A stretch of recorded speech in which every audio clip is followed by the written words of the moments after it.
Тогаш ќе преминеме на нашата тема. Точно половина час помина. Половина час. Каде се споменува тоа во Откровението? Половина час. Се сеќавате? Како? Дали збора за половина час?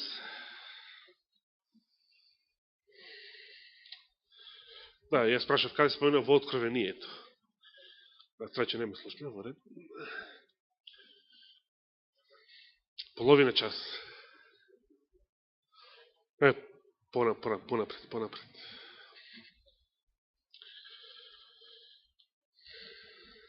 Мината сабота зборував за трубите, општо. Бидејќи беше повод тука празникот на трубите, Рош Хашана, еврејската нова година, која што започна од понеделник и така натаму. Значи, според тој календар, во вторник ќе биде Јом Кипур, денот на помирувањето. И потоа следниот понеделник, празникот Сеници, цела седмица и така натаму. Ги споменавте, вие ги споменавте, 7 труби од Откровението. И реков, ќе оставиме за нив да зборуваме следна наредна прилика. Јас денес само би сакал да започнем нешто во врска со нив. Верам ќе биде интересна темата. Но да го одговориме првото прашање. Каде се споменува половина час во Откровението? Се сеќавате ли?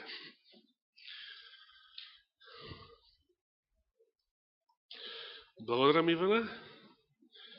Веројатно се помош на софтвера. Не? Со твојата Библија и со твојот ум, така? Па ако сепак човечка интелигенција го направила тоа. Да. Ајде да го прочитаме целиот текст. Откровение, 8 глава, 1 стих. Што ни кажува? Гледа се текстот. Кога го отвори 7-миот печат, настана тишина на небото околу половина час. Тоа е многу интересно. Ќе видиме што би можело да значи ова половина час. А сега вториот стих не интересира. И ги видов 7 ангели што стоја пред Бога и им беа дадени 7 труби.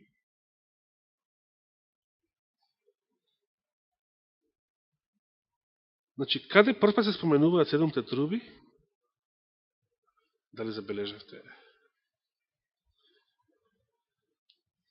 7 труби се споменуваат тогаш кога се отворил 7-миот печат. 7 труби се дел од 7-миот печат. Настаните што се случуваат со отворањето на 7-миот печат. Тоа е првата забелешка. Првото нешто што го забележуваме во текстот. Се согласувате или не? 7 труби почнуваат да трубат откако се отворил 7-миот печат. Се дел од настаните што се случуваат со отворањето на 7-миот печат. Без оглед дали се согласувате или не. Ова е мој заклучок, но нека остане само како забелешка. И сега третиот стих. Тогаш дојде друг ангел со златна каделница и застана пред жртвеникот. И му беше даден многу темјан, та со молитвите на сите свети да го постави на златниот жртвеник што беше пред престолот. Димот од темјаното заедно со молитвите на светиите се издигна од раката на ангелот пред Бога. И ја зеде ангелот каделницата и ја наполни со оган од жртвеникот и ја фрли на земјата. И тогаш се појавија гласови, грмотевици, светкавици и земјотрес. Што значат сега сите овие работи? За тоа ќе ни требаат можеби и повеќе саботи. Но ние ќе почнеме по ред. Прво што прочитавме од 8 глава е што? Кога се отвори 7-миот печат. Значи, бидејќи сите 7 труби се најавени и се случуваат со отворањето на 7-миот печат или по отворањето на 7-миот печат, тогаш треба да почнеме со 7-те печати. Не можеме да зборуваме за трубите, ако не започнеме со 7-те печати. Ако не започнеме со првиот печат. Каде започнуваат печатите? Па ќе оставиме за друг пат да ги протолкуваме овие текстови што беа воведните 5 стиха од 8 глава за трубењето на 7-те труби. Значи ќе се вратиме таму каде што започнуваат печатите во Откровението. Каде е тоа? 5 глава, точно. Седумте печати. Јагнето ја зема книгата со 7 печати. Носи наслов 5 глава во ревидираниот превод. До сега, значи до 5 глава, што се споменува во Откровението како 7 на број? 7 цркви, точно, друго? Како? 7 светилници, браво. Трето? Во истата прва глава. Кажа се и 7 светилници и 7 цркви. 7 звезди. Благодарам, понатаму.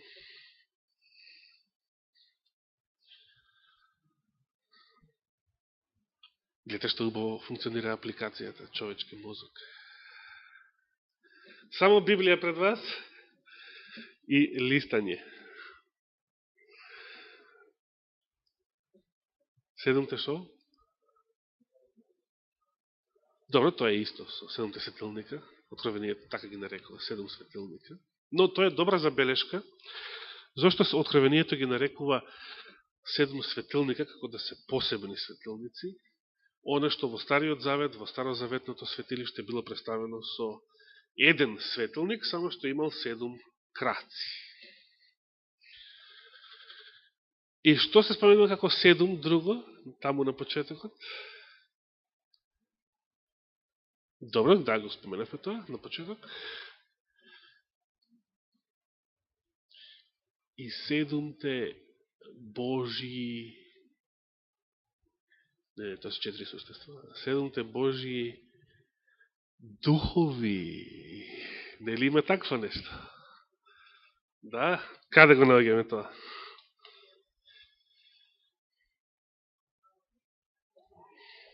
Трета глава, први стих?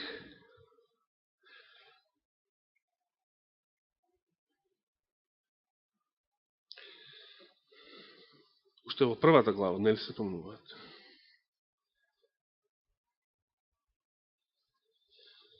Што се тоа 7 Божии духови? Не постојат 7, не постојат 2, не постојат 3. Постои само еден Божи дух. Само еден свети дух. Но Откровението го представува едниот свети дух како 7 Божи духови. Како што едниот светилник со 7 краци го нарекува 7 светилник. Зошто? Бејќи тоа има врска со 7 цркви. За секоја црква има посебна порака, секоја црква, пораката за секоја црква има посебно значење. На некој начин, пораката за секоја црква, како да ја кажува, различен дух, иако духот е еден и ист.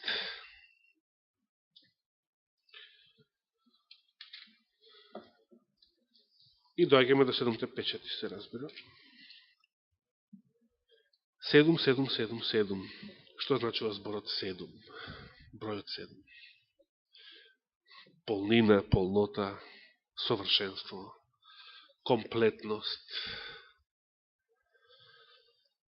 И каде прв во Библијата се споменува тој концепт. 7 значи комплетност, совршенство. При создавањето, се разбира, 7 дена, 7-миот ден, беше капак на создавањето. 7-миот ден, се било создадено, се било совршено, се било комплетирано. Клуч за толкување на откровението представува Стариот Завет. Бидејќи сите символи што откровението ги споменува, за сите символи постои некое објаснување од Стариот Завет. Не мора за секој да постои. Например, не треба во Стариот Завет да бараме што значи 666. Како што некој денес, ајде да не речем злонамерно дека го прават тоа, сакајќи да избегаат од идентификацијата на Антихристот. Но тоа е друга тема. Таму текстот си вели дека е тоа број на неговото име. И тука нема бегање. Не треба да бараме колку таланти злато носел Соломон од Африка. Тоа не е темата. 666 е бројот на неговото име. Нема бегање. Значењето треба да се бара во името на зверот. Но сега не збројаме за тоа. Сепак е факт дека во Стариот Завет се наоѓа клучот за толкување на сите символи, пророчки символи што се споменуваат во Откровението. А бројот 666 воопшто не е символ, туку е отворено кажана информација. Број на неговото име. Нешто што треба да се пресмета. Да почнеме со 5 глава, први стих. И 7 печати имаат некое значење и да видиме кој е, за да го разбереме 7-миот печат и со тоа да ги лоцираме 7 труби.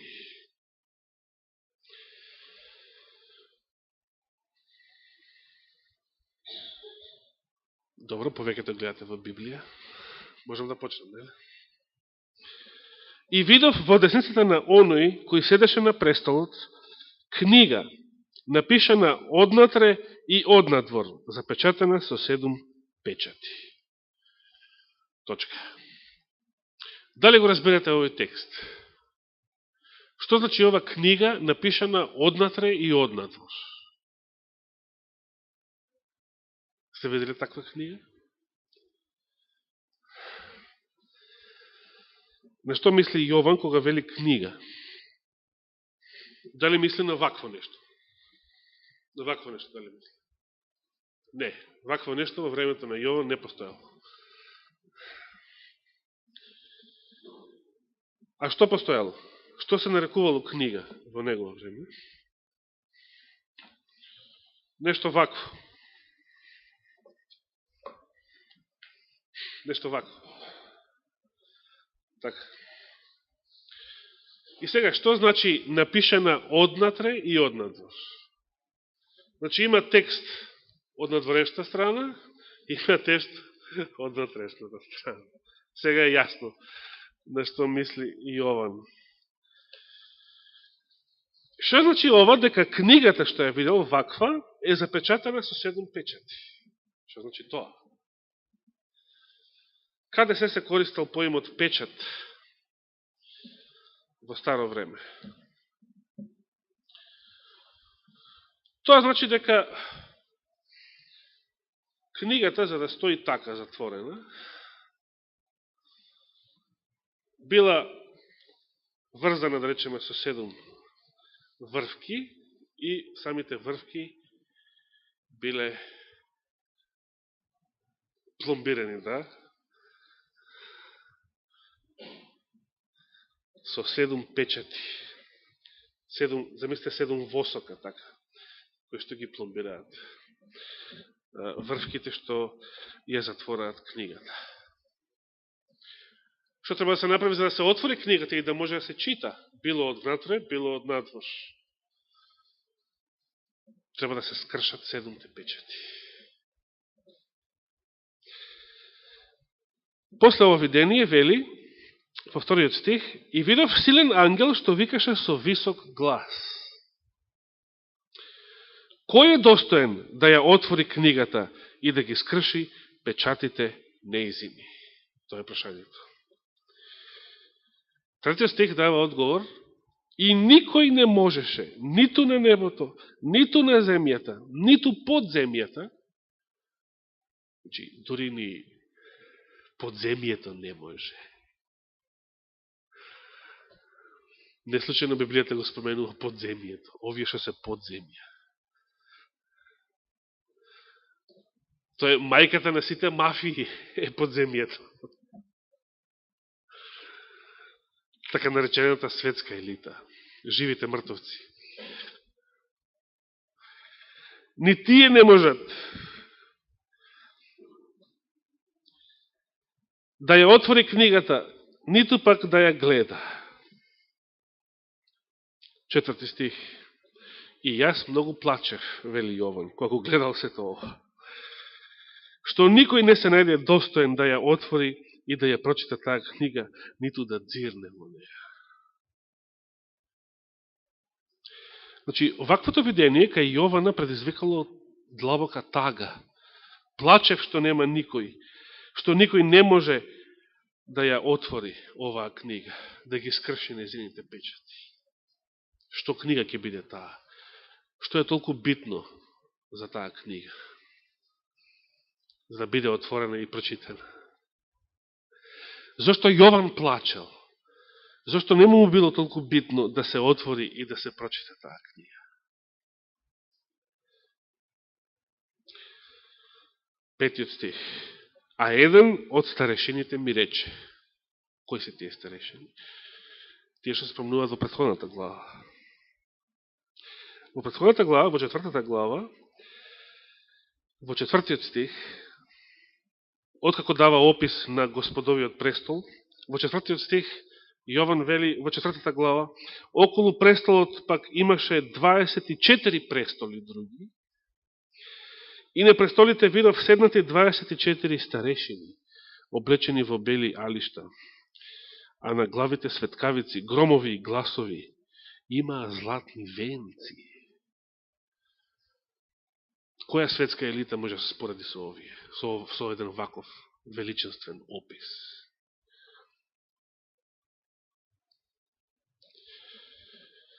Еден од тие старешини сега, се враќаме во 5 глава, доаѓа кај Јована и го теши, бидејќи Јован е во визија, како да е со духот, како да е он таму присутен, кога го гледа сето ова. Не плачи.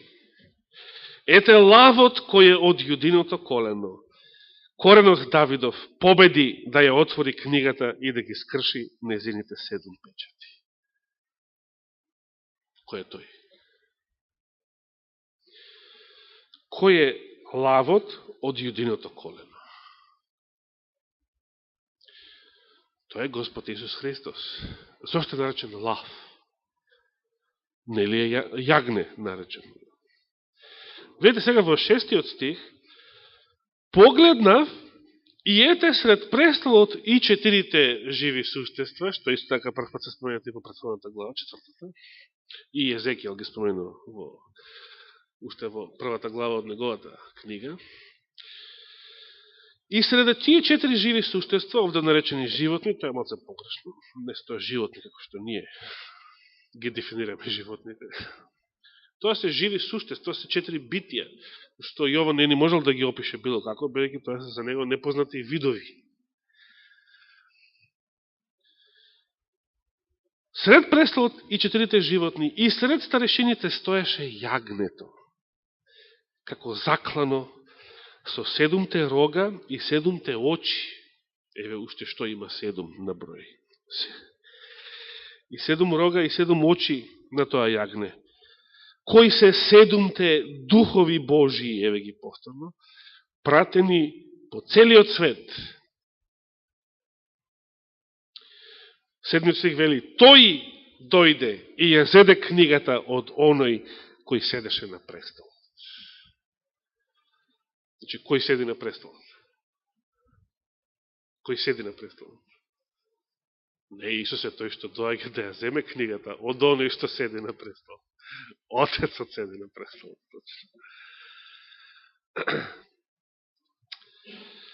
Значи, тој е наречен јагнето во 6 стих, тој е наречен јагнето во 8 стих, и кога ја зеде книгата, 4 животни и 24 старешини паднаа пред јагнето. Значи, таа славна елита, што беше вака опишена со громови и златни венци на главата.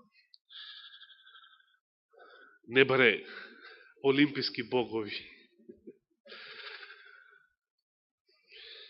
Тие паднаа пред јагнето, држејќи секој од нив харфа и златни чаши, полни со темјен, кои се молитвите на светиите. И пееја нова песна, велејки, достоен си да ја земеш книгата и да ги скршиш незините печати, зашто ти беше заклан и со својата крв не откупи, баш да ова е прво лице, множина, не откупи, значи и ние сме во тие откупените. 24 старешени се луѓе од оваа земја по потекло. Не откупи за Бога од секое колено, јазик, народ и племе. И не направи пред нашиот Бог цареви и свештеници. Има ли поголема слава од ова? Значи, земските државници се магариња во споредба со ова. Цареви и свештеници и ке царуваме на земјата. Интересно.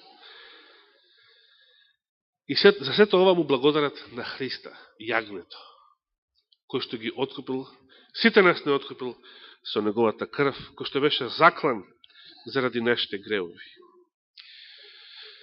11 стих. Потоа видов и чув глас на многу ангели околу престолот и околу животните и старешините. А бројот им беше илјадници и милиони.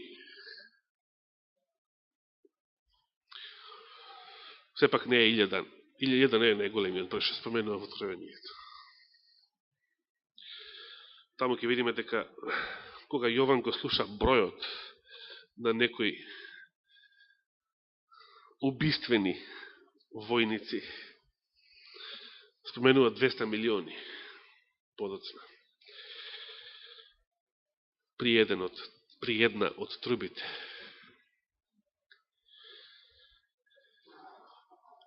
Кои зборуваа со висок глас, тие многу ангели околу престолот, тие илјадници и милиони што да испоменува.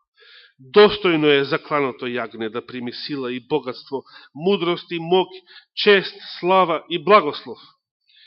И секој создание на небото и на земјата, под земјата и во морето, и се што е во нив, чув како зборува на оној кој седи на престолот и на јагнето. Благослов и чест, слава и владење во сите векови. И 4 животни велеа амин, и 24 старешини паѓаа и му се поклонуваа на вечно живиот. Колку величествена сцена. Замислите, најдобар лек ако ве снајде некој разочарување, депресија или не знам што, земете, читајте Откровение 4 и 5 глава. И обидете се како во филм да си го замислите сиот овој опис што е тука представен. Обидете се со вашиот дух да бидете дел од оваа атмосфера. Овие славни, овие силни, мокни битија, кои што еден од нив е доволен да порази милиони земски војски.